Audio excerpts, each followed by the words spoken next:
এই যে কচু, এই কচুটাকে তোমরা কি বলো? আমরা গাটি কচু বলি। এই কচুর আজকে বাটা করব, কাঁচা বাটা।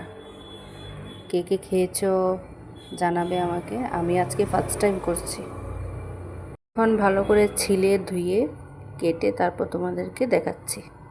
এখানে কাঁচা কচুর বাটার জন্য যা যা লাগছে সমস্ত কিছু নিয়ে নিলাম। লাগছে নারকেল কোড়া, পেঁয়াজ, একটু রসুন লাগবে, রসুনটা ছিলে নিয়ে এখনও, লাল শস্য কালো শস্য দুটোই দিলাম। আর দেখতেই পাচ্ছ কাঁচা লঙ্কাও নিয়ে নিয়েছি, একটু ঝাল ঝাল হবে বলে।